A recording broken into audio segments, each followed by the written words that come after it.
What up, reader fam? Today I'm doing a Q&A. I went over on my Instagram, which is at jessethereader, asked you guys to ask me some questions, and today I'm going to be answering some of those questions. And you guys really delivered some great questions, so I'm excited to get into it. So let's do just that. Let's get started. Top 5 K-pop songs at the moment. This is difficult, so difficult, especially because recently I've been discovering all these new to me K-pop artists, and that's had me going through the start of their discography and catching up. But I'll try to narrow it down. Number 1, Good Evening by SHINee. Honestly, the whole Story of Light album has become incredibly important to me because they delve into some heavy things, but also they still have some lighthearted songs. I can't really explain why, but that album just means so much to me. Number 2, You Better Know by Red Velvet. If you're needing a mood booster, like just a punch of good vibes, this song will hit you right where you need to be hit. Number 3, Shine by Pentagon. This song just gives me the happiest of vibes. I've also been learning the choreography to the chorus of this song, and it's ridiculous and over the top, and that's why I love it. The second I saw their dance practice video for this song, I was like, I need to learn this. Number 4, does Kiss and Make Up by Blackpink and Dua Lipa count as a K-pop song? Either way, I'm counting it because this song is a bop. Lastly, I'd say Butterfly by BTS. I had to have a BTS song on this list. I just had to. This song is honestly just such a relaxing and chill song. It makes me just want to frolic through a field with butterflies. Who is your favorite Maureen?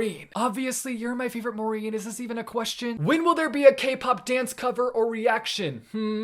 I'm honestly considering posting a video on my Instagram of me doing the chorus to Shine by Pentagon because I just have so much fun doing that choreography, but the dance is so ridiculous that I'm afraid that people might take it too seriously and be like, what is this kid even doing? But it's also just such a fun dance and I want to share it with the world, so I don't know. Maybe I should do that thing that YouTubers do where they're like, if this video gets 5,000 likes, I'll post it on my Instagram. I also kind of hate when YouTubers do that, so I don't know. Maybe one of these days I'll build up the courage and post it. Would you ever go bungee jumping or skydiving? I kid you not, I was recently watching a reality TV show and they were bungee jumping on the show and I was profusely sweating watching them about to jump off the cliff. I think I've kind of developed a fear of heights and I don't know how it happened because I used to be fine with heights, they didn't scare me at all, but now I'm like shaking in my boots over here. Even recently on trips, I've gotten hecka nervous being on planes. Is your whole family readers? My sister is a reader. In fact, I think that reading is something that brought us a lot closer together. She loves the Shatter Me series, the Hunger Games books, and a lot of Rainbow Rowell titles. My parents don't really read that much. I mean, they read the Bible, and that counts to me. I did get my mom to read Miss Peregrine's before the movie came out, and that was a win for me. What type of channel would you have if you didn't have a booktube channel? I feel like maybe I would do a travel channel where I travel the world and share my experiences with you, which I feel like I technically do that now. I'm just not traveling like outside of the US. I only travel to like New York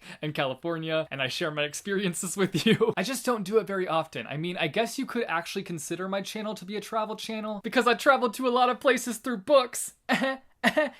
Yeah, I know that doesn't count. What's the most expensive thing that you've broken so far in your life? I broke a laptop that I had for like 6 years around 4 years ago, and it was the worst. It made me so sad. I still think about it today. What happened was I accidentally spilled a glass of water all over it, and I scrambled to dry it off, but it shut off and just never turned on again. Why did I have to be thirsty and clumsy? I could still be using that laptop today. Rage! How do you deal with doing a million tasks without getting overwhelmed? I honestly don't. I feel like there was a time when I was able to manage a lot of things all at once, and that's because I was really motivated. But lately I've been lacking a lot of motivation. I know this question is aimed at how do I multitask, but I think for me, I found that I would rather focus in on one goal at a time. I try my best not to do 25 things at the same time because that's when I get overwhelmed. You can still manage to get a lot done if you take it one step at a time. I feel like that was the most basic advice ever, but I hope it helped. Do you prefer to read books quickly in a day or two, or do you prefer to take your time? I think I prefer taking my time, which is why I have a lot of books where I've started them, gotten into the middle of them, and I've set them aside, and then I don't finish them off till later on. I guess I like to savor the books and really take my time absorbing the messages that they're delivering, but I also feel like this could depend on the book for me. Like if it's a fast-paced book, I'll probably just want to power through it really quickly, but if it's a book that's kind of slower or even has more of an important message, I'll want to take my time with it. That's actually kind of weird now that I think about it. I like match my pace of reading going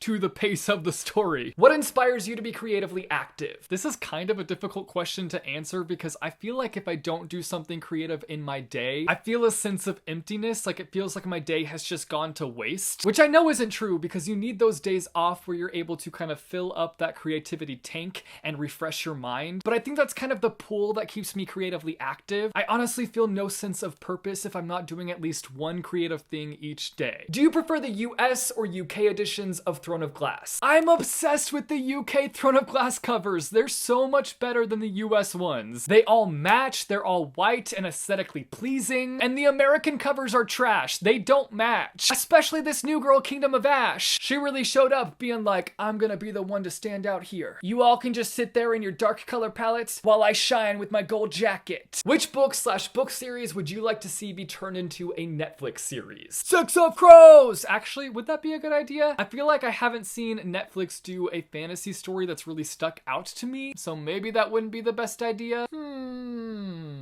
You know what? The Illuminate Files! That would be legit. I honestly think that they could do a good job with this. Like maybe a similar cinematography vibe to that of Stranger Things. I'd be so down for that. The more that I think about it, the more that I want it. What inspired you to start reading and writing, and how do you stay so positive? Honestly, BookTube inspired me to read. I often question if I would be the same kind of reader I am today had it not been for BookTube. I think maybe I'd read a few books here and there, but I don't think that I would read as actively as I do now. This community shaped me into the reader I am today. As for writing, the more I read, the more that I wanted to share my own stories, which I feel like is a pretty natural thing. I'm not somebody who grew up reading and writing a lot, so sometimes I deal with imposter syndrome when it comes to both of these things, but I try to shrug it off. As for staying positive, I'm definitely not always a positive person. I do prefer putting out positivity when it comes to my content, just because that's what I like to see. That's the kind of content that I like to consume. I never want to consume something that makes me feel bad, but I definitely have my bad days just like anyone else. I've kind of been discovering recently the things that send me into a negative headspace, and recognizing what those things are has really helped me recently because it allows me to set up boundaries and avoid those things. For example, Twitter is a really negative space for me. I have to be really careful when I go on there because it doesn't take much for me to spiral. So unfortunately, I'm just not able to be on that platform much. So I think being aware of those things that send you into a bad mood can really help. If you had to listen to one album at least once every day, what album would that be? Without a doubt, hands down, Melodrama by Lorde. That album is a masterpiece and I don't ever see myself growing tired of it. Even though I feel like I'm bound to get tired of it if I have to listen to it every day of my life. But we're just gonna pretend that it'll be all fine and dandy because I love that album so much. What is one of your biggest regrets in life? Caring what other people think of me. I think this is something that just comes with having so much of myself on the internet. There are going to be people that judge me left and right, and I'm going to see what they're saying and it's going to hurt. But I can control the things I see and I can control the way I react to these things. And at the end of the day, I only have one life. This one life that I'm currently living right now. And I can't be bothered to allow myself to care what other people think of me. This is a constant battle that I'm fighting with myself, allowing other people's words of judgment to affect me. And I'm constantly working on letting their words just slide right off me. What's your favorite shape of pasta? I weirdly love that bow tie shaped pasta. I don't know why, but it just tastes so much better to me in that shape. What's your biggest turnoff when starting a book? If a character is overly quirky right off the bat, that always really bothers me. I get trying to make your character really unique, but there's a way to do that where it's not overly obvious and too in your face. Also, pretentious characters. I don't tend to enjoy the company of pretentious people, so it can be difficult to read from the perspective of pretentious characters. What's the best thing that's happened to you so far in 2018? I think the addition of my cousin's baby into our family. I'm a very family-oriented person, so every time we have a new addition to our family, it always makes me so happy. But I think also on a personal level, it's been a really good year for me because I feel like this year I've gotten to know myself really well. It's been a challenging year for me in a lot of ways, which honestly, every year comes with its own challenges, but I haven't let myself just drown in my own self-pity, and I've worked on rising above the things that I felt have been holding me back or holding me down. I feel like I'm being pretty vague here. What's your opinion on socks? I love socks, except when I sleep. I'm not somebody who can sleep with their socks on. If you're you're able to do that, you are a magical being. What are your favorite characteristics in people? I don't know if this really counts, but I really enjoy seeing what people are passionate about. Specifically, something that really inspires me is seeing somebody do something that they're really passionate about. In some ways, it fuels me to work harder and to do my best. What helps your creative process while writing? This changes all the time, but recently, something that's really been helping me is while I write, I listen to some lo-fi playlists here on YouTube because a lot of the songs on those playlists kind of fit the tone of my story, and it just helps me get into that mindset. I also always have to have coffee on hand, and recently I've been loving writing at night. For some reason, I feel like I'm hit with a wave of creativity at night. Those are all the questions that I'm going to be answering today. I feel like this video was so long. I apologize, but hopefully you enjoyed it. Now I want to hear from you guys down below in the comments. What's something that you are super passionate about? Let me know in the comments down below. If you like this video, be sure to give it a big thumbs up. I post videos frequently on this channel, so if you want to see more bookish content from me, be sure to go and hit subscribe,